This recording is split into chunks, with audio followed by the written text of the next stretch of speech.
Assalamualaikum warahmatullahi wabarakatuh. Saya orang biasa, bukan siapa-siapa. Ini opiniku yang pertama. Ini menyikapi apa yang disampaikan oleh Gus Jasuli. Saya dapat dari video short beliau ya di YouTube. Berikut videonya. Siapa? Kita memberikan contoh satu tokoh, misalkan seperti Imam Syafi'i.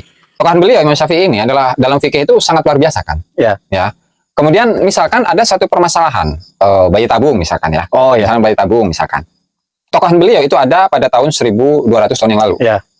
Kemudian ketika ada orang sekarang yang meneliti satu permasalahan khusus tentang fikih.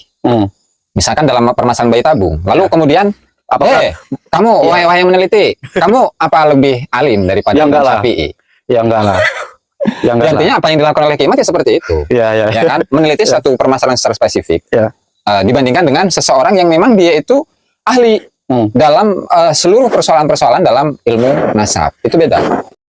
Saya sependapat sekali apa yang disampaikan Gus Jasuli. Itu nggak bisa membandingkan Kiai Imad dengan para ulama, para alim, para kiai yang kita semua tidak pernah meragukan kealiman para pendahulu kita, kiai-kiai dahulu.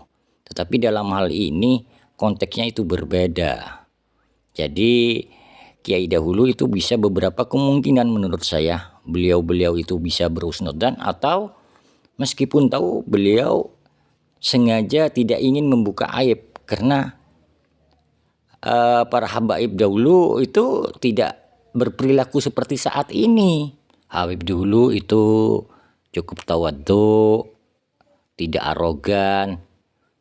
Jadi kiai-kiai pendahulu kita barangkali biarlah Allah yang akan membukakan pada saatnya nanti. Itu pendapat saya. Bisa benar, bisa tidak. Tetapi dalam hal ini juga kita nggak bisa membandingkan kiai dahulu atau Kiai Ahmad Dahlan dengan Kiai Haji As'ad Humam ya.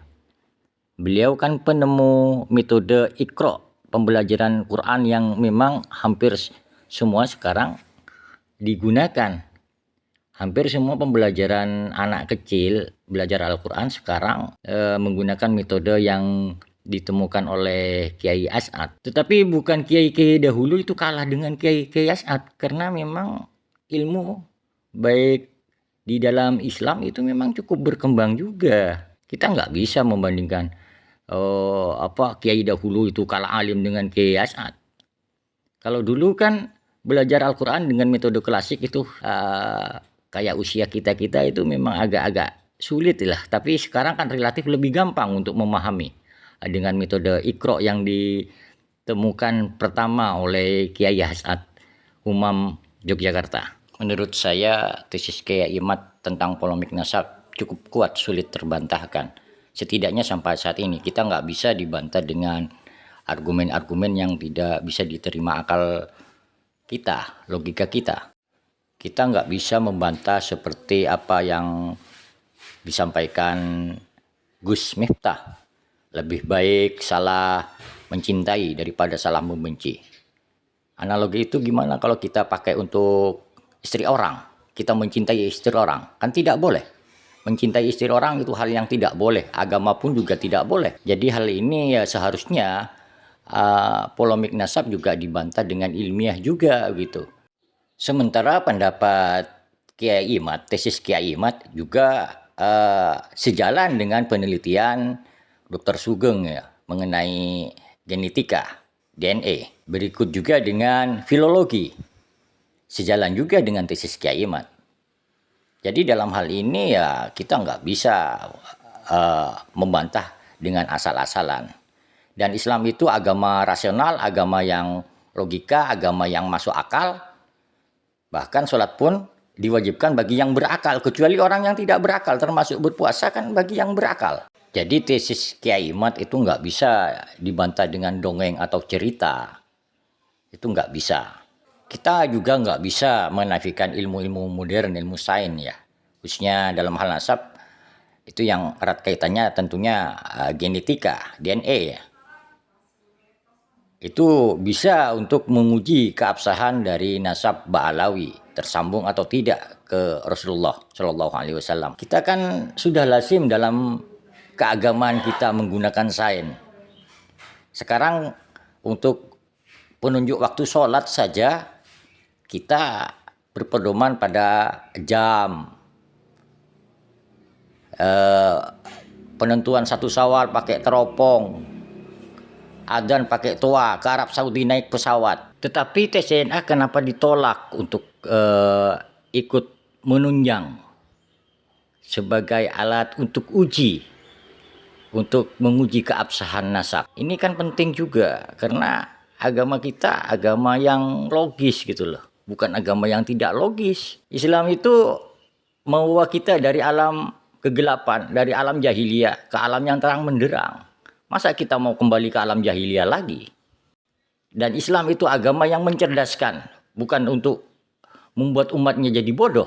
Menurut saya sudah saatnya baik MUI atau PBNU untuk turun tangan menyelesaikan masalah polemik nasab ini dengan objektif. Karena kalau tidak tuntas ini sama halnya kita memberikan PR. Suatu saat pasti kebuka lagi. Karena polemik nasab ini jejak-jejaknya pasti dicatat sama Mbah Google. Dan saudaranya Raden Mas Yusuf, maksud saya YouTube. Itu kan jejaknya ada. Jadi harus bisa diselesaikan dengan tuntas dan objektif tentunya. Jadi saya mendukung Kiai Imad, juga mungkin yang lain. Itu bukan membenci dzurriyyah Nabi. Justru kita mencintai Kanjeng Nabi Muhammad Shallallahu Alaihi Wasallam agar keagungan beliau itu terjaga dan tidak terkontaminasi oleh orang-orang yang sekedar mengaku cucunya, sementara perilakunya itu jauh berbeda dengan beliau.